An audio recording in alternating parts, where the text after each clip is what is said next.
I want to welcome to the show Tamara Ridge, LMFT, who has a YouTube channel called Trauma Free Nation, which I am just super excited about. And I asked her here today so that she could share with us a little bit of what she knows about PTSD and how to recover from it. So welcome.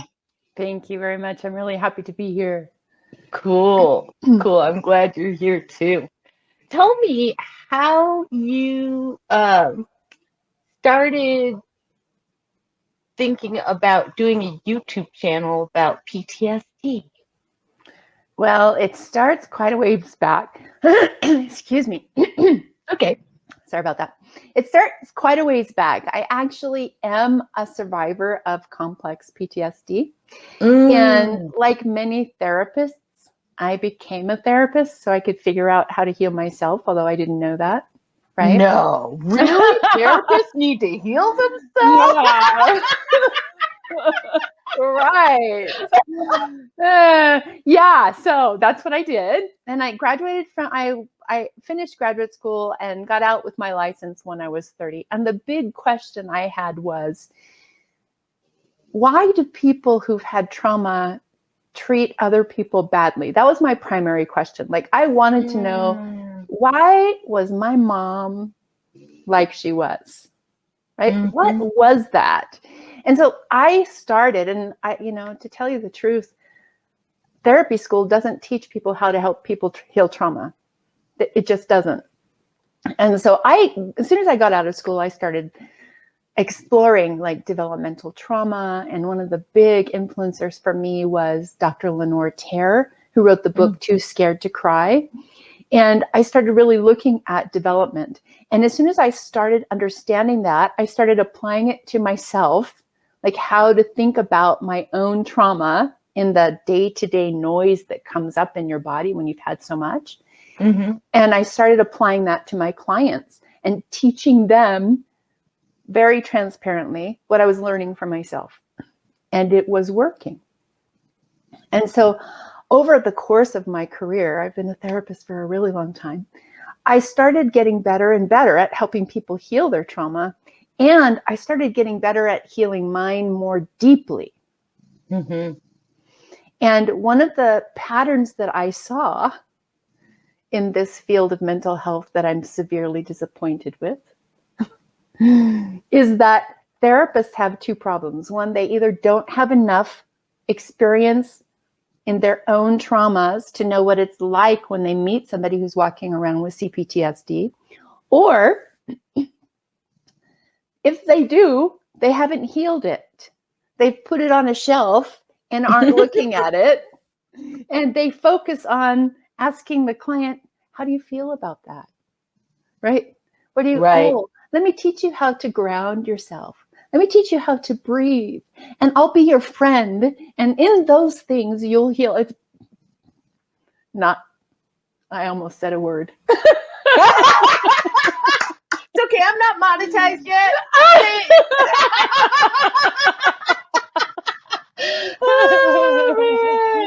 Yeah, so, it's something else, right? Like people really just kind of phoning it in.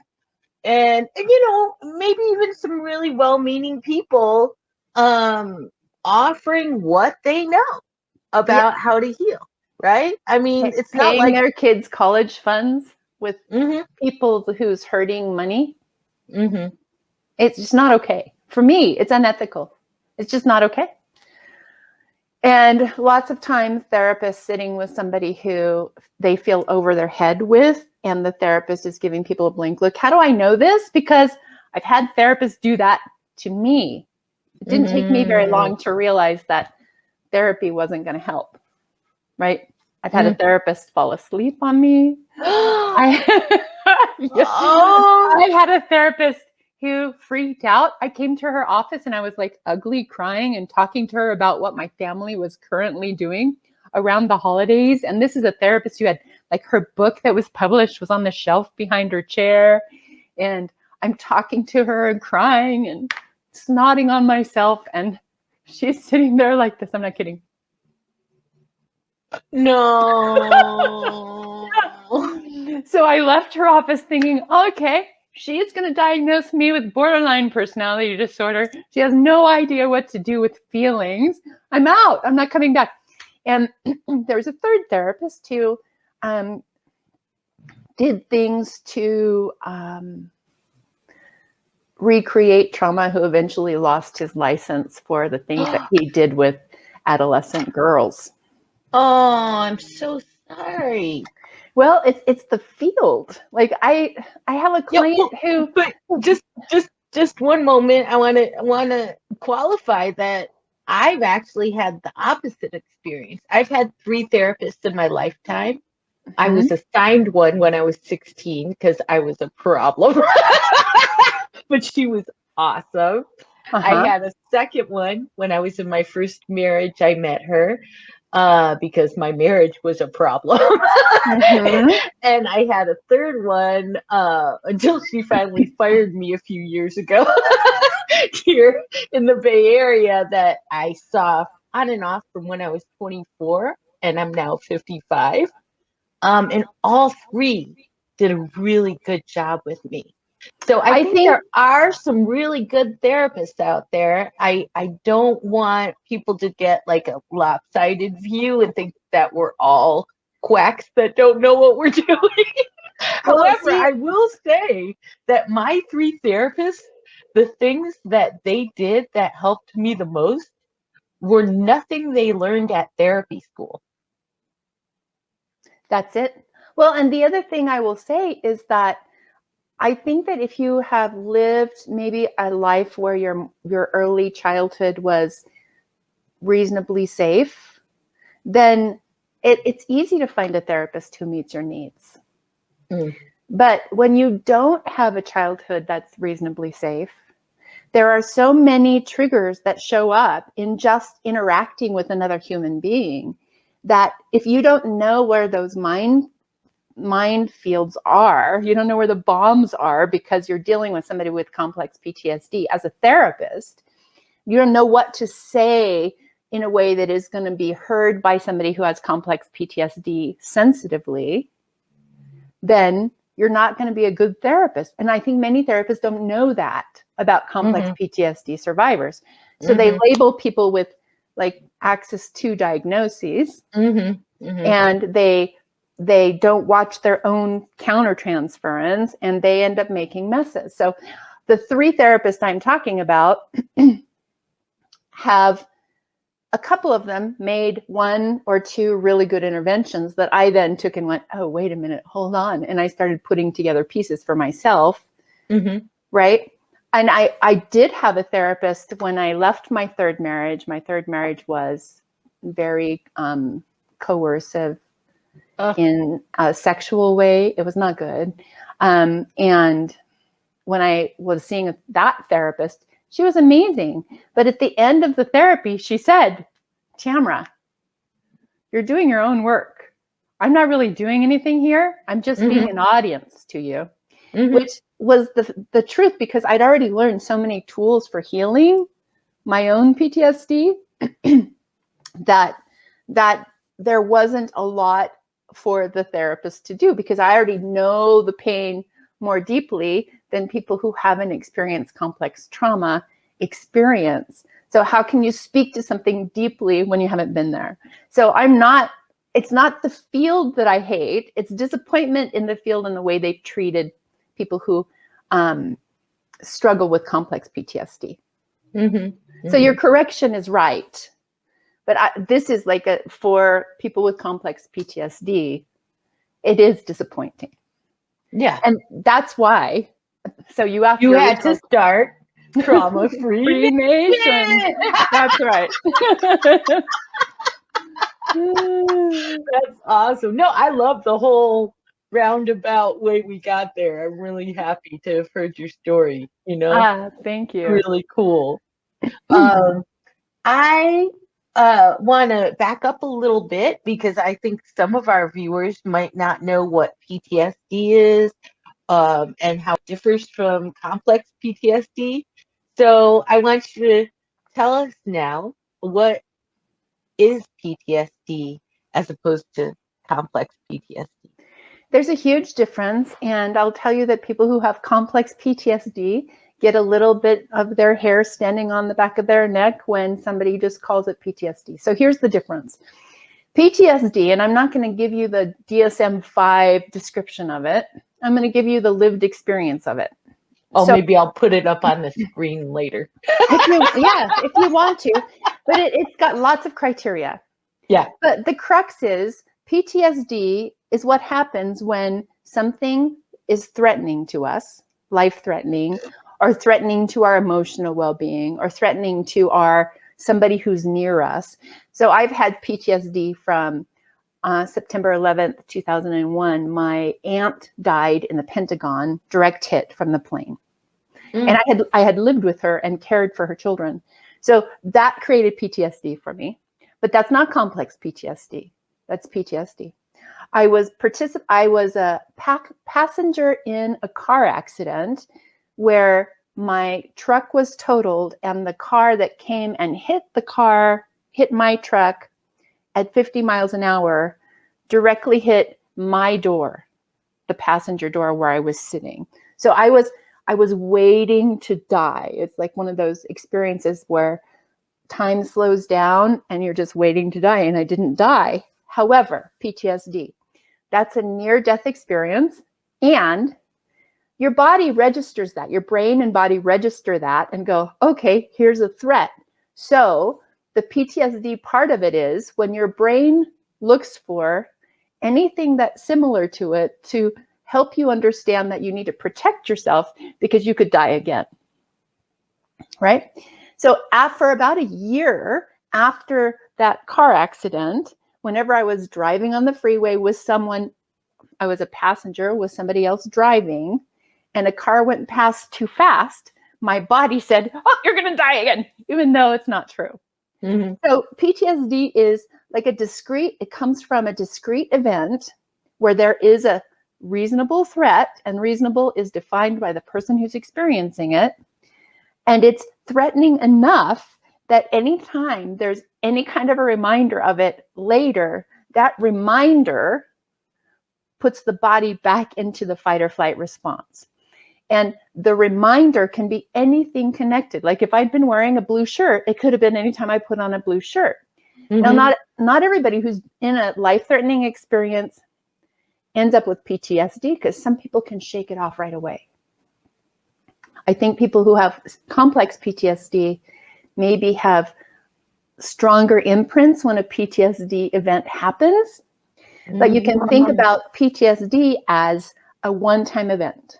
That's one-time event that caused enough experience of danger in the body to put the brain on alert so that when anything as a reminder shows up, the body goes back into a hyper self-protection mode, whatever that looks like. That's PTSD. Complex PTSD is developed. So if you think about PTSD, and I said that anytime there's a reminder, the body goes into self-protection mode, whatever that looks like.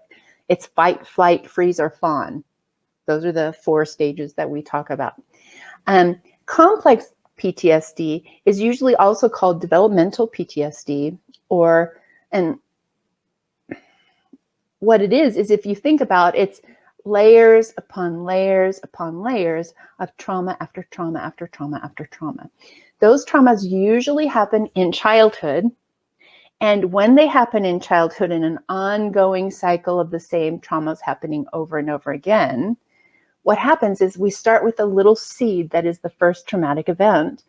And then every time something gets added that reinforces that, yes, there is danger here, it adds a layer to this original trauma, so that before it's over, with just one trauma experience, we've got a ball of reinforcers, mm-hmm. Right? So I learned growing up that if I was going to keep myself safe, I needed to watch my mom's emotion. And if she was upset at all, I would kick in and clean the house. So cleaning the house over the years became a reinforcement for me that I was in danger, mm-hmm. Right? And that's what CPTSD is like. all of these tiny little nuanced experiences that happen in everyone's day-to-day life. But if you have CPTSD and you have a ball of reinforcers, then every time you do that thing again and you experience something externally or you remember something that triggered you, it adds another layer of emotion. So for people with complex PTSD, what happens when they avoid these triggered experiences or they react in a triggered way that they're ashamed of, their life gets more and more and more narrow because we're trying to avoid the things that hurt us, but everything hurts us. All the conversations hurt us. Every relationship hurts us. Every activity hurts us. That gets the point. I left my parents' home when I was 23. I married a guy that I'd only known 6 months. And he was 11 years older than me and had been divorced 3 times. And I still thought I knew what I was doing. But I needed to get out of that home. And so maybe you did know what you were doing. Maybe. Maybe. But what happened when I got there is I'm like, okay, I have a new life now. Uh-huh. I'm going to start over. But I didn't leave my mom's home because it was all inside of me. I had all of this internal noise. And that's the thing that I think people run into when they try to get treatment from a therapist who doesn't understand complex PTSD. I can give you a reframe, or I can tell you to use affirmations, and that bumps up against all of my internal noise. Internal noise that says, oh, that's stupid, I can't do that. But also internal noise that says, oh, why would you want to do anything like that? Or why would that trying to tell me to feel better actually asks me to remove my filters that are protecting me from danger because there's danger everywhere. That's complex PTSD. Yeah, that just gave me flashbacks to when I was working in different nonprofits. I would always tell other clinicians to be careful before they suggested to people that they gave up whatever coping skills were holding them together, you know. And this is a common practice. Therapists will always, not always, a lot of therapists have kind of traditional views of substance abuse, and they will insist that somebody stop using or drinking before they'll work with them. And that alcohol or other substance might be the only thing that's keeping the person alive, you know? So I really think it's irresponsible for therapists to, immediately insist that somebody let go of a coping skill that's working for them, Well, and I think sometimes therapists don't even, I think the biggest thing is for therapists to listen to what the client who has complex trauma is asking for. When I first went into private practice, I was a brand new therapist. I wasn't really as well-versed on CPTSD as I am now. And I had a client come into my office and sat down and we looked at each other. And the first thing she said to me is, I can't work with you. Wow. Right. And I was brand new with my license. And I'm like, wait a minute, why can't she work with me? And I said, so I'm confused. What is this? And she said, I don't like the way you look at me. And I said, how am I looking at you? She said, you're looking at me like you care about me. I said, I do. She said, I can't do this. And she got up and left. That's complex PTSD. Wow. Right? That's the internal noise saying, I'm not safe. She wasn't safe because I was looking at her like I cared. Right? And the entry point for working with people who have complex PTSD is, for me, teaching them to listen to their body so that their body is the first authority. Because in childhood, normally developed children who didn't grow up with trauma were taught through mirroring to trust their body and their own emotions. And people who have complex PTSD were not taught that. They were taught not to trust their body because their body has to be wrong, because there's some danger outside of them that overrides whatever their body is telling them. And often the person outside of them is saying, what I'm doing is okay, there's something wrong with you. So child grows up going, oh, I can't trust my body because it's not safe to do that, when that's actually the thing that they need to learn. Well, one of the complications of that is that my experience with people with CPTSD, or even sometimes just PTSD, is that people tend to be very disconnected from what's happening in their body. That's right. So first, there would have to be some kind of reconnection. You know? Well, and so they're disconnected from their body for a really good reason. And to give people permission to reconnect at their own pace when they're ready, right? Instead of me, the therapist who knows better, directing people of how to do that, right? Yes. Right? Let's just honor the fact that you're disconnected from your body and that that's worked for you. And I tell people, look, if you want to stay disconnected, stay disconnected. But here's the thing is that if I'm in pain and I don't want to feel the pain, I'll disconnect from my body. But while I'm disconnecting from my body, I'm still in pain. So we don't avoid anything by staying disconnected. But if that's a choice you want to make, then keep making it. It's fine. Yeah. Yeah. Exactly. But somebody who wants to heal complex PTSD has to feel 100% that the choices are theirs. Right. Nobody else's. Oh, thank you for saying that. You just made my day. I'm wondering, Miss Tamara, is it possible to recover from CPTSD? Absolutely it is. Absolutely. That, you know what, that question gives me goosebumps, and I feel extremely really passionate about it, because there's so much pain. There's so much pain in the world. And one of the things that I've seen that really does make me angry, and I think it's a rumor that's started by therapists who don't understand that healing can happen. And as I've seen more people working online to help people heal trauma, I'm like, oh, okay, so there are other people who get it. That's wonderful. But yes, so I was a person when I was 23, just moving into my first home where I was married, where I discovered that there was so much noise inside of me that I had to keep chaos going on the outside of me so that my inside would feel okay, so I could stay in my skin.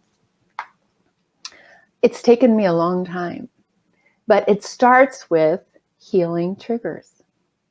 So the rumor is that you can't heal PTSD. The rumor is that when you have a trigger, and I understand why it's that rumor, because there's a seed with layers of wax around it, right? But you can heal your PTSD. And it starts by two parts: heal the trigger, and then do the grief work that's connected to the reason the trigger was there in the first place. Right? So it's really interesting because I don't know, do we have time for me to tell you a story? Oh, tell me. Okay. So I've been doing this work for a long time. And when I say doing this work, I mean, I've been doing the work in my own body to free myself from the impact of trauma. Okay. I'm finally at the place in my life where I can tolerate quiet. I've been spending a month here in the cabin in the mountains alone while I'm creating content. Wow, that's great. Yeah, I have an amazing, loving partner. So I've spent 30 years in abusive relationships, 3 different marriages, because my trauma was the leader in making the relationship connection. But I've actually been able to heal to the point where I've attracted the most beautiful human as my partner. When trauma has shown up in the relationship, because all of the old voices, when he is loving toward me, I've been able to heal all of those triggers. I rarely get triggered now. But Awesome. it's rare. It's very, very rare. So now I'm working on the deeper things. So if we think about stress, trauma and stress create cortisol responses in the body that have long-term impacts on health. And so now I'm focusing on reducing my chronic cortisol levels, which for women, I'm 54 and I've got some like around the belly fat. That's cortisol, right? Mm-hmm. And so now I'm working through, because trauma survivors often have body issues, and I've gained some weight and I've got the cortisol belly. So now I'm working on being kind to myself and doing the deeper nervous system work that will help my body heal from the cortisol surges that have happened since I was 2. Mm-hmm. Right? And so I'm doing that kind of deeper work, but my life is so full of wonderful things. I also need to stop and slow down and start really healing myself at a physical level so that I can keep moving forward. But in 2018, I decided that I was following a guru online who had this practice of teaching you how to do an online business by giving you a course that leaves a gap and not telling you about the gap. And then if you want to close the gap, you actually have to fly to Australia and spend a week at her home, and she'll close the gap for you. Right. Right. So you're going to go to Australia? No. No, not at all. No. Mm-mm. So I'm working through her coursework. Okay. And I'm bumping up against the gap. And in my family, I call it the hamburger solution. I grew up with the hamburger solution. We didn't feel our feelings. We just shut them down with hamburgers and big plates of fries, and right. And so what would happen is I'd be working through the course and trying to achieve things in this work and trying to put out what I know is my soul calling, and bumping into this gap. And so I'd bump into the gap, and then I'd be like, I need to get some nuts. I'm going to go find some nuts. So right down the, 4 doors down from my office at the time was a Rite Aid that had roasted salted nuts that I could swim in. I'm telling you, I could just eat them and eat them and eat them. And you know, a lot of people don't realize how many calories are in a tiny serving of nuts. Oh, and I was eating tubs of them. And like, yeah, it's amazing. It's amazing. I had this group of women make fun of me the other day because we were having a picnic in the park, and it was kind of an impromptu picnic. Mm-hmm. And so I grabbed some almonds from the Walgreens I was at when I got the call about the picnic. And when I sat down, I sat and counted out the almonds I was going to eat onto the cover. And they were laughing hysterically at me. They're like, why are you counting your almonds? And I said, because this little bit is 170 calories. I can't eat more than that. Yeah. Anyway, go ahead. I understand the nut danger. I'm 6 feet tall, so I can eat more. How cool. More nuts for me. I'm 5 feet tall. I'm really jealous. Because I love food. I would love to be able to eat more, but I really can't. Well, I probably eat anyway. So I was swimming in nuts. I'm going to go swimming in the nuts. And they were, what kind? Roasted, salted. But what kind of mixed? Mixed. Ooh, mixed. Maybe some kind. Brazil nuts were in there. Yeah. Yeah. Mm-hmm. Nom. Okay. So that's so every time. So I'd go buy a pound of nuts and they'd be gone in 2 or 3 days. Oh my. You were swimming in those nuts. I'm telling you.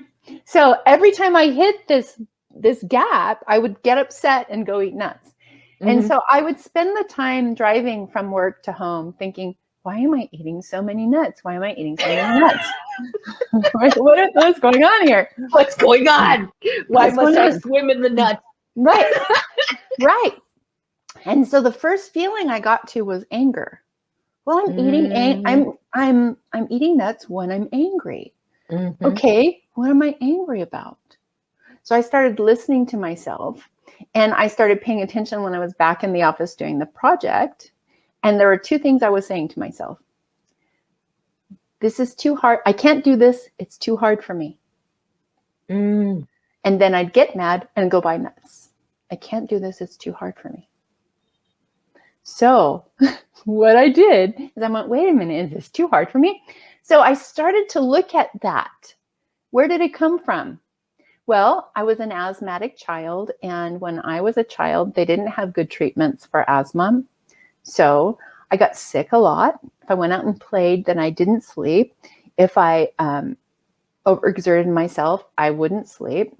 And then in high school, because of the things that were happening in my home, I got migraine headaches that mimicked a stroke. Put me in the ICU after an ambulance ride. Yeah. Oh my. Yeah, home wasn't good. Home wasn't good.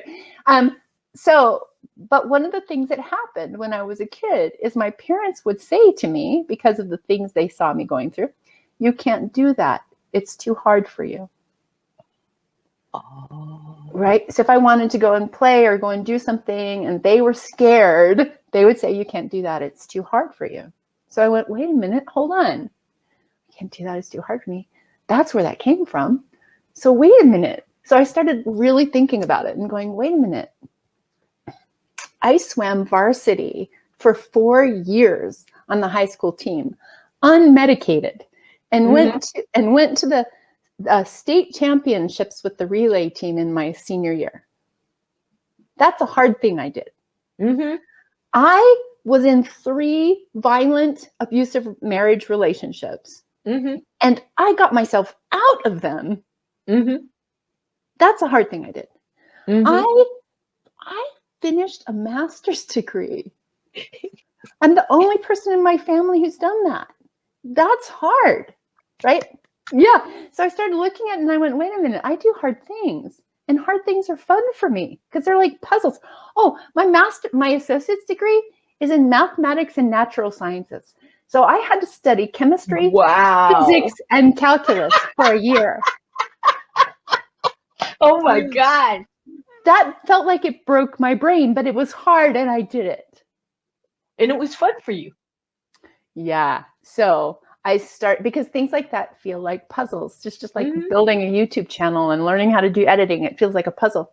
Right. So for about 2 weeks, every time I had the thought, because we can get triggered by an event or the memory of the event, I went, wait a minute, I do hard things and hard things are fun for me. I said it out loud. And in 2 weeks, I haven't overeaten. I actually haven't purchased or wanted to purchase roasted salted nuts once since then. Yay! Yeah. Thank you. Congratulations. Thank you. You know, I am really familiar with this phenomenon of binge eating in response to traumatic memory. I have struggled with it on and off since I was a kid. And when I was much younger, I also would go through periods where I just refused to eat, which is even more dysfunctional in a way, because you can lose weight, but if you stop eating, eventually you're going to die. So I came very near to that, actually. Yeah. Yep. So yeah, I mean, it's not that it hasn't happened as I've progressed in my recovery. I will have what I call flare-ups, where I'll be going through a difficult time and I'll indulge in binge eating. And it's almost always in the middle of the night. That's what's crazy. Like, I'll eat fine during the day, but if I'm going through a really stressful period, I'll find myself getting up in the middle of the night and just shoving food in my mouth in the middle of the night. And thank goodness it hasn't been a while. But I think earlier you were talking about being kind to yourself as part of your recovery.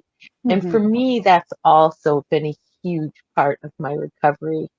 I call every day Be Nice to Sue Day, and that works for me. Every day I It's strive to be a essential. little bit nicer to myself, and it's cool. It's really cool. essential. It's really essential. I try to think about it like this. If there's something that I'm doing that I don't like, there's a really good reason for it. Mm-hmm. And what I need to do is uncover that very good reason and then soothe and heal those parts. Yes. Right? And so that's not beat yourself up.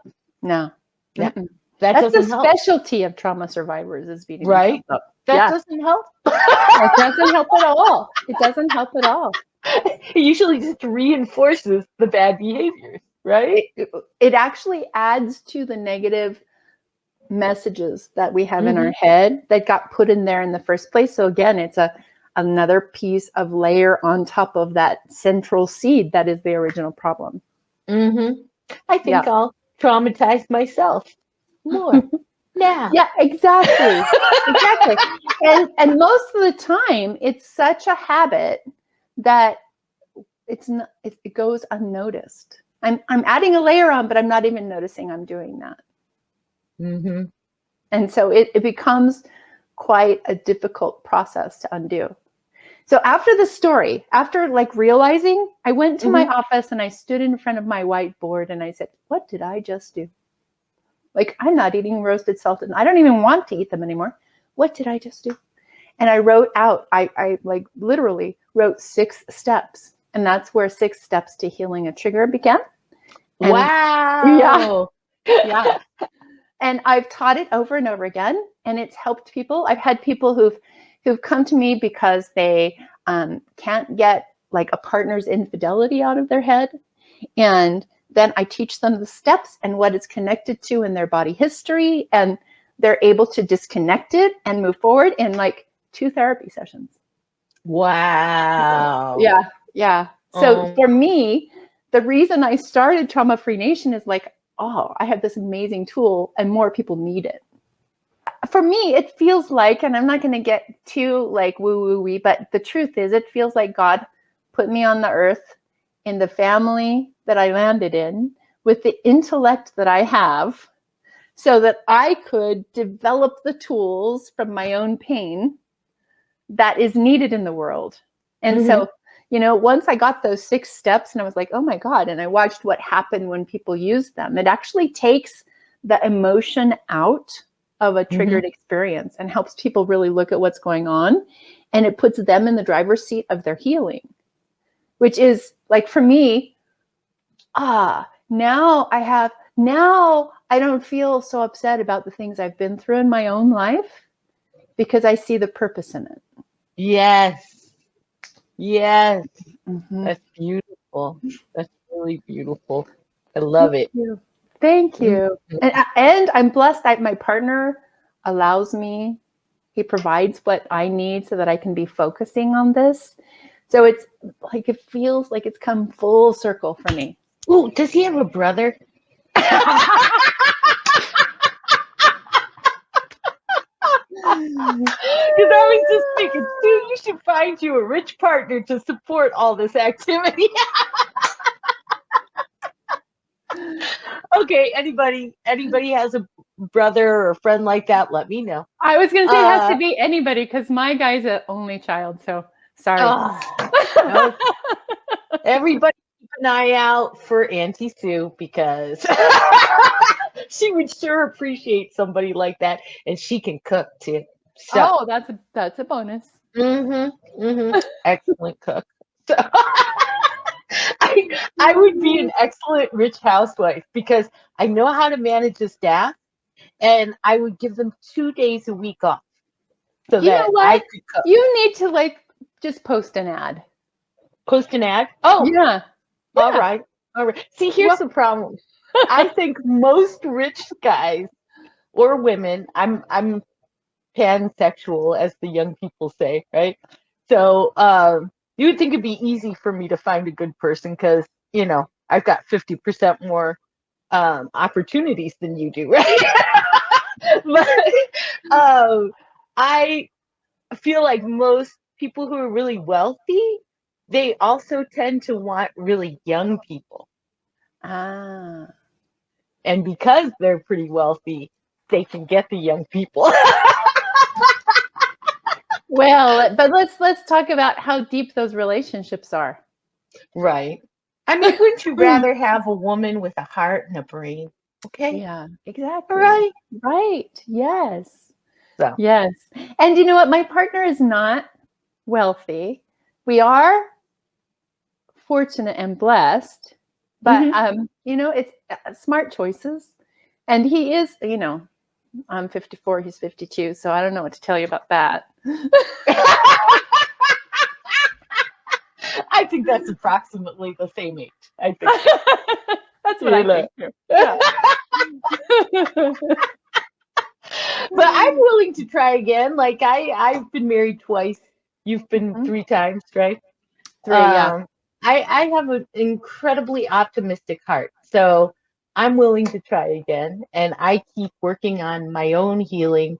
So I figure I keep getting in better and better shape for whatever relationship comes next, right? You know what? I honestly think that's the key. Like Yes. I just kept working. So every relationship I was in, like they were pretty bad. There were some things that happened that were like really not okay. But I Hmm. just like every relationship was a little better than Yes. the previous one. Hmm. Right. And then for some reason, actually, I think it was not only, I think there was some intervention there. I met someone who had a similar heart, who is very intuitive, who's like empathic, and there was a click and enough similar background that it worked. And so I think like giving up, like I found my true love at 52. Yeah. Yeah. I think it can happen. Maybe next time we could focus on getting out of abusive relationships. Maybe that's our next interview. You know what? I'll tell you, I don't have it. I do have it. It's in the file cabinet in the back. But I've worked in domestic violence shelters. I've Hmm. created programs for them. And once Trauma Free Nation is finished being launched, all of the coursework, my next piece is getting out of domestic violence relationships. I also Cool. have, yeah, I also have, there's a lot of people who, so we talked at the beginning of this interview about complex PTSD and individual therapy. Hmm. You want to talk about complex PTSD in relationships? There's a Mm. whole nother level there. So that's Hmm. another step as well. So, it really is a being able, I am fortunate to be able to teach people how to navigate when CPTSD shows up in relationship, because it does. Hmm. And it will either cause more distance and pain and difficulty, or more connection and deeper healing for both people. So we could talk about any of those things. Yeah. Yeah. I have a feeling we could talk for years anyway. Well, then let's do that. You'll be exposed to a lot of therapists because most of the people in my network are therapists. So that's a really good thing. That's a really good Mm-hmm. thing. Education. Yeah. Hmm. Yeah. Yeah. And it should be peers educating. So, Mm-hmm. Yeah, it should be. And I think also that we should, like, I was thinking about this while I was getting ready, because I think that posting it on your channel and then me posting saying, "Hey, I got interviewed by Sue and here's what she hmm. does," Hmm. right? It's a way to really help each other grow. I think it's a fabulous thing to do. Exactly. Let's lock arms. Let's do it. Let's do it. Yeah. You know what's really rare? I don't know if you've noticed this or not, but most of the site channels are disembodied. We are two of the few therapists I know who are actually showing our faces. Yep. And I think that, you know, we might be part of a new trend. I think humanness in a therapist is indispensable. Oh yeah. Yeah, It really is. before I go, I gotta tell you this quick story. Do you have time for a Okay. quick story? Of course I do. Oh, cool. So at one point, my favorite community gig was I got paid to start my own mobile mental health unit in San Francisco. Oh, cool. And I was working with people who were unhoused, and I handpicked my favorite nonprofit workers to work with us, and we just kicked ass. We helped so many people, but of course, you know, psychiatrists are really rare in homeless services. So Oh. I had to just pick a couple that would come work for us. I Mhm. couldn't get an experienced one because mostly they stay away from people who are homeless. Yeah, They're always yeah. worried about getting sued, those psychiatrists, which I think is hysterical because if you're homeless, like you probably don't have the means to sue the psychiatrist. So Right, I that's don't know why true. they're so worried. But anyway, this one psychiatrist that I worked with, he said, "Gee, you know, Sue, I wonder why these people line up to see you. You know, like I would post up in a homeless resource center and there would be a line of people waiting to talk to me." And he was really fascinated. So he said, when people are terminating, ask them what you do that worked for them, right? Mhm. So I started surveying people. I saw thousands of people. and, and the number, well, I can't remember the order. Anyway, the three things that kept people coming back were laughter, my being real, Mhm. and hugs. Oh, hugs. Ah, Some of the people I worked with hadn't been touched in 20 years. wow. Oh my gosh. And I would never refuse to touch people. This is part of why I feel really ambivalent about getting a license, is Mhm. that in the Western world of therapy, touching is not allowed. Mhm. And yet, hugging people has been a big part of what's kept them coming back and getting Mhm. well. Mhm. I have amazing stories I could share with you some other time about transformations of people who were on the streets for 20, 30 years, hadn't talked to anybody in almost as long, Wow. and they are fully functional right now That's amazing because somebody cared enough to touch them. because somebody would hug them Ah. and see them and laugh with them and feed Mm. them, you know? And Uh-huh. so I just can't, it's hard for me. You'll see in my mental health episode, like I just have issues with how we frame mental health and like you, how we provide services. So this Sounds was good. so much fun, and thank It you was. so much for being my first StreamYard interview. Thank you for interviewing me and have a wonderful time in your premiere. That sounds I amazing. will.